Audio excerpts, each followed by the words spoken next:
श्री स्वामी समर्थ. आज तारीख आहे 9 ऑगस्ट 2024. आज आहे फ्रायडे, विकली क्लोजिंग. तर आज आपण लंडन सेशनमध्ये आज आपण लंडन सेशन आणि न्यूयॉर्क सेशन हे दोघं ॲनालिस करणार आहोत. तर लंडन सेशनमध्ये आपली पहिली एंट्री बनते की बाय साईडला.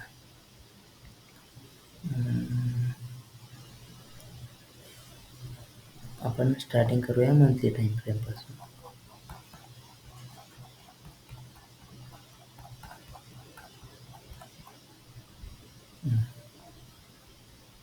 हायर टाईम फ्रेमपासून हे कळतंय की हा लास्ट लो आहे, हा लास्ट हाय.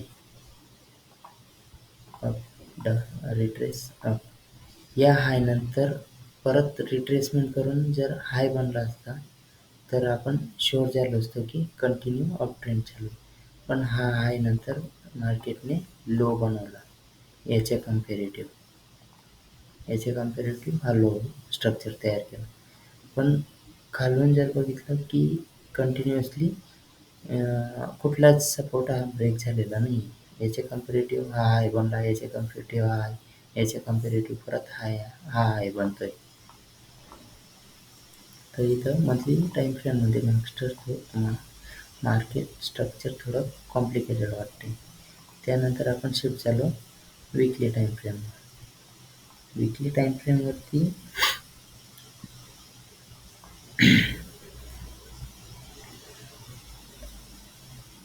डबल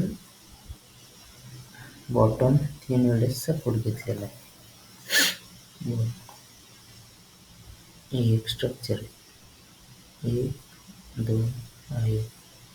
हा एक सपोर्ट झोन आहे. जर बघायला गेलं तर मागून हा पूर्ण सपोर्ट झोन. या सपोर्ट झोनमध्ये मार्केट काय करते की एक बॉटम तयार झाला, हा दुसरा झाला, परत मार्केट हाय बनवत आहे. आता हे क्लोजिंग आहे म्हणून आता बघायला मिळते की पण मार्केट आपल्याला एक वरून मिळते कंटिन्युअसली डाऊन. खालून जर हा रिट्रेस एवढा झाला तर हे कंटिन्युएशन फॉल येण्याचे चान्सेस आहे. 60 हा जो झोन आहे यापर्यंत मार्केट आपल्याला अपकमिंग वीकमध्ये बघायला मिळू शकतो.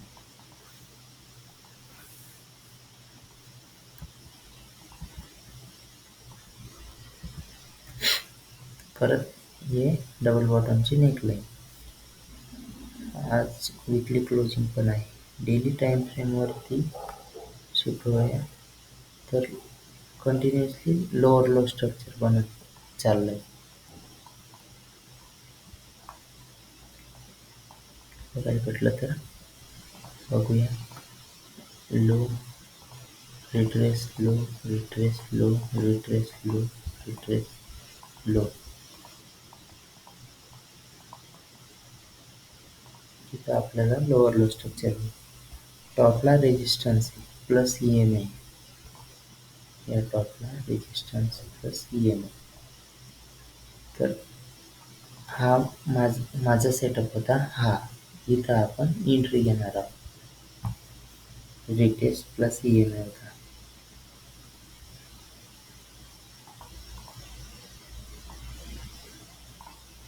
शिफ्ट चालू 30 मिनिटला. स्ट्रक्चर माहीत पडून गेलं होतं की डाऊन ट्रेंड कंटिन्यू होईल. इथून स्विंग सारखं स्ट्रक्चर लावलं. तिथं आपले ॲक्युरेट बसत नाही होती. 61च्या अबोव क्लोज होत होतं. पण आपण मी शुअर होतो की कंटिन्युअसली डाऊन ट्रेंड रिट्रेस करतं. हे जस्ट रिट्रेसमेंट असू शकतं.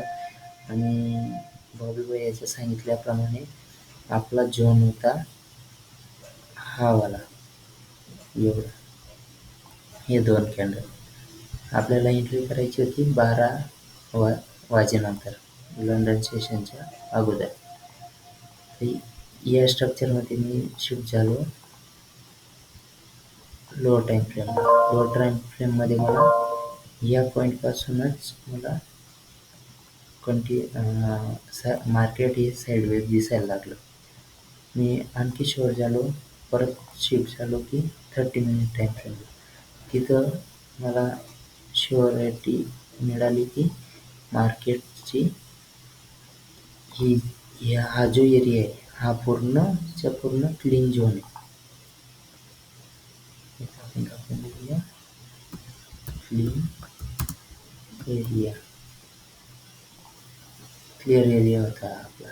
तर आपलं टार्गेट होतं पहिलं हे, सेकंड टार्गेट होतं हे.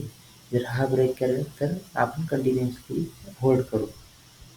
पण हे जस्ट एक एंट्री घेतली नाही कारण की फंडिंग ब्रेकला थोडा प्रॉब्लेम होता. मी आता इथं लॉग इन करून घेतलेलं आहे या पॉईंटला.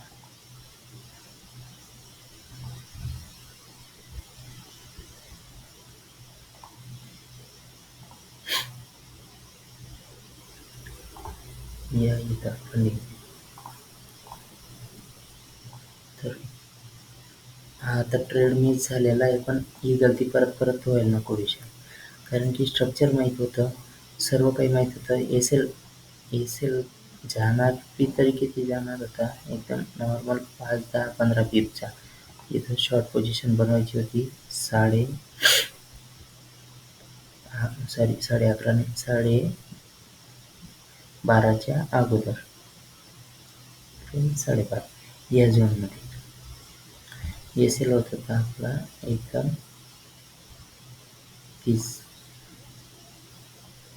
30 पीपच्या. पण टार्गेट आपलं हे होतं, टार्गेट आपल्याला 160 पीप देणार होतं 0.05ला. पण हा ट्रेड मिस झाला. परत ऋषभ भैयाच्या सांगितल्याप्रमाणे सौदी अरबचे ओपनिंग असते 2:30 वाजता. तर 2:30 वाजता आपण मुवमेंट बघूया. 2:30 वाजता काय मुवमेंट आहे. तर 2:30 वाजता याच झोनमध्ये अडकलेली होती. पण कॅनडा हा एक ऑइल प्रोड्युसर देश आहे. त्याची ओपनिंग असते रात्री 8:30 वाजता. तर रात्री 8:30ला आपल्याला मुवमेंट बघायला भेटलेली कंटिन्युअसली डाऊन. ही मुवमेंट या इथून तर इथपर्यंत ही मुवमेंट 100 पीपची. आता आपण बघूया न्यू सेशन. त्याच्यात आपण बघूया गोल्ड. गोल्डचं ॲनालिसिस असं होतं की ओपनिंग क्लोजिंग हायर हाय सपोर्ट कम ब्रेक.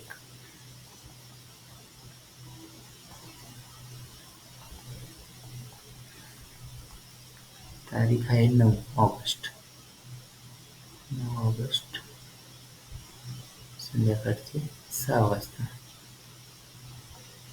6 नंतर आपण एंटर करतो. ही आहे ओपनिंग क्लोजिंग. परत आहे हायर हाय स्ट्रक्चर. मार्क करून देतो. हाय रिट्रेस, हाय रिट्रेस, हाय ट्रेस, हाय.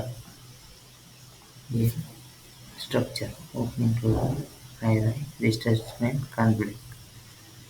तर आपली एंट्री होती 24-21ला या वीकला. या मी मार्क केलं होतं की हा जो सपोर्ट आहे हा एक मिनिट समजवतो मी तुम्हाला आता की हा सपोर्ट रिॲक्ट केला मार्केटने. रिट्रेस केला, डाऊन आली, परत अप आली. याच्यात आपल्याला स्ट्रक्चर असं पण बघायला मिळतं की लेफ्ट शोल्डर हेड आणि काइंड ऑफ राईट शोल्डर. तर माझी एंट्री एकतर या पॉईंटला पण होती, पण मी एवढा शुअर नाही होतो. इन्व्हर्टेड हेड अँड शोल्डरच्या नेकलाईनला. पण तिथं एस एल माझा मोठा होत होता म्हणून मी ही एंट्री अवॉइड केली. कारण की एस एल मोठा होत होता म्हणून. कारण की ओपनिंग क्लोजिंग परत खाली होती म्हणून. ही एंट्री पण करेक्ट आहे, पण मिस झाली ती. परत दुसरी एंट्री होती, मार्केटला खाली जाऊ दिलं मी. व्हॉल्यूम होता 7 वाजेला व्हॉल्यूम येतो. हां, एक सांगायचं की 6 वाजेला व्हॉल्यूम येतो आणि एक व्हॉल्यूम येतो 7 वाजेला. आणि बोर्डमध्ये सध्या दुपारी 4:30 पर्यंत व्हॉल्यूम येतोय. लंडन सेशनमध्ये येत नाही तर याच्यात येतोय. टार्गेट होतं 2450चं. 2450 या पर्यंत. बट होल्ड म्हणा की होल्ड कॅपॅसिटी वाढवावं लागेल माझी. एस-एल होता 2417चा. 2417 40 पीपचा एस-एल. टार्गेट होतं 290 पीप, 300 पीपचं. हे ॲनालिसिस पण आपलं करेक्ट ठरलं, पण हा पण ट्रेड आपण घेतला नाही. बट क्लॅरिटी एवढी आली की ज्या सेटअपवर आपण परफेक्ट आहोत तो सेटअप आपण कंटिन्यू केला पाहिजे.